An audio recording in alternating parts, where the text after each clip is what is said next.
Well, hello. Let's talk about more fibers, more wefts, more wigs for dolls. I have some samples from Surrey alpaca that I've used or still use.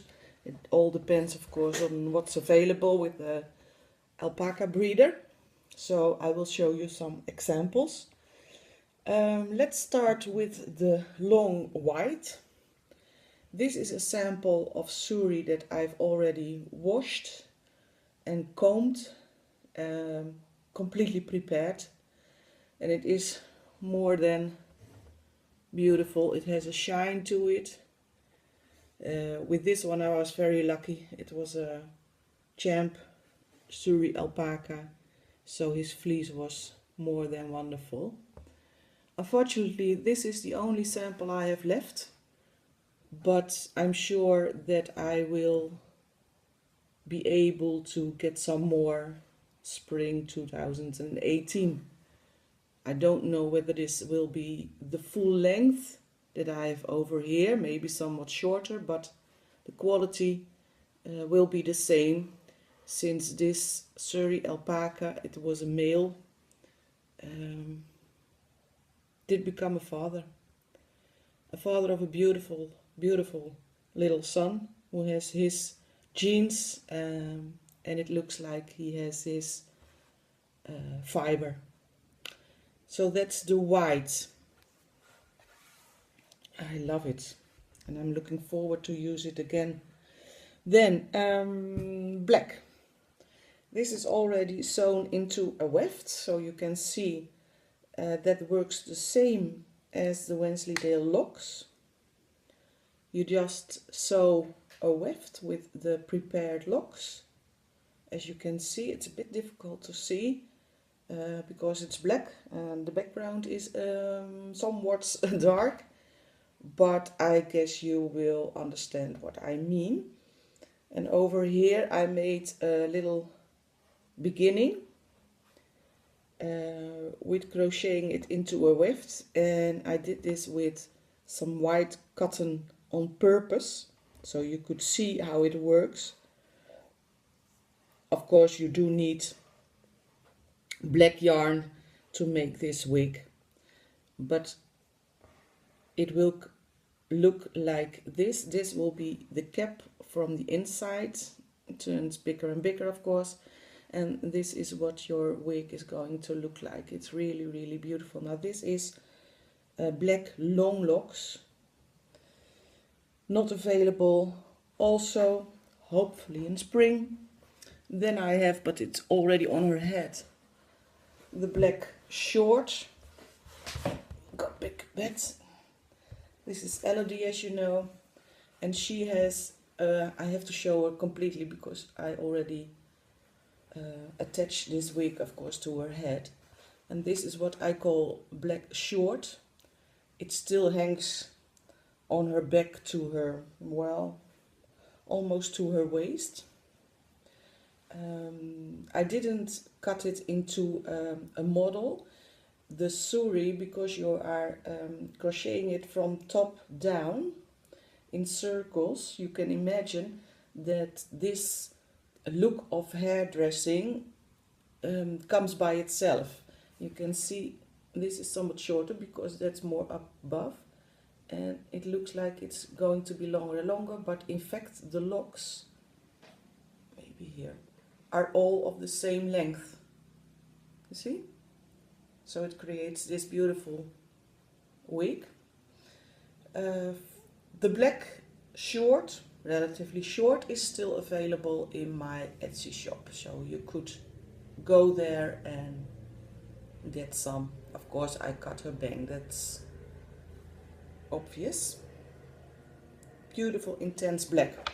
I'm very happy with it. Okay, then I have another sample already sewn into a weft. This is brown.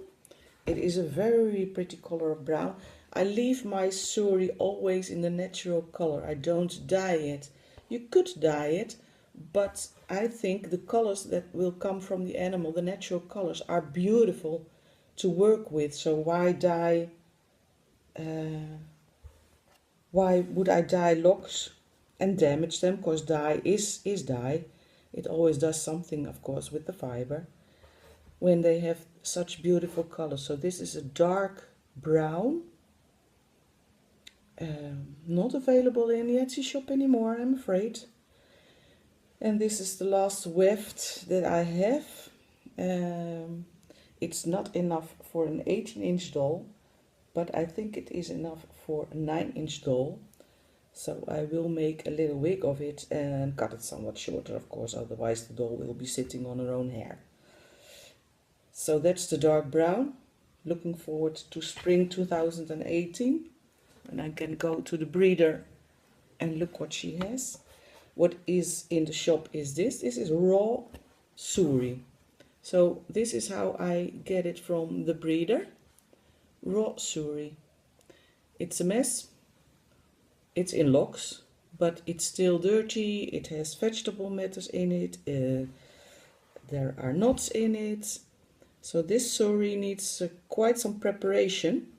And how I do it is in a previous video, but I will tell you in short. I will take these locks and I will wash them. First I will comb them.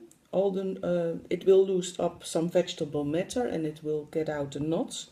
Then I will wash it in little bundles. So I will take this prepared, put an elastic around it and wash it. And then when it comes out and it is dry, I would comb it again and then sew a weft.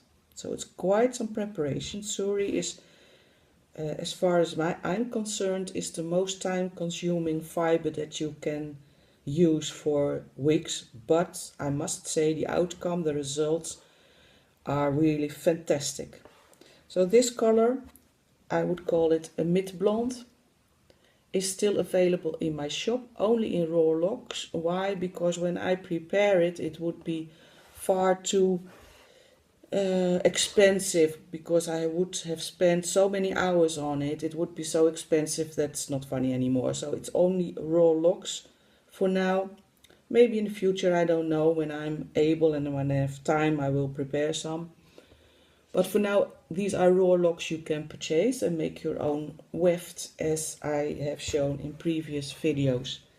Now the last thing I will show you is mohair. I've shown you that before, I guess, but well, it doesn't matter to do it again. Mohair comes in whites. It's on a doll also because I sewed it already on her head. This is Angel. Why? Because she looks like an angel. And this is mohair, and well, I love it to pieces, I must say. This is washed, and I combed it a little to get this result. This is washed. It has a reasonable length, and that's what is so difficult with mohair in the Netherlands. The fiber on the goat, usually they are shorn when this fiber is somewhat shorter. I had the privilege to get some longer locks. They are not that long, I guess, when I look at it. I think about 10 centimeters. I tried to keep it as long as I could. Within sewing in the weft, I used as little as I needed to get a fine edge. And then I crocheted it into a wig, and it is a very full wig, I must say. Yeah, I love it. I am very, very glad with it. At the moment, I don't have mohair anymore. Washing mohair is quite a delicate process because it's such a fine, delicate fiber. The results are really, really beautiful. So if you can get your hands on some mohair, I would say go for it. Although it takes a lot of time, you have a beautiful result. Angel will be in my Etsy shop within a few weeks.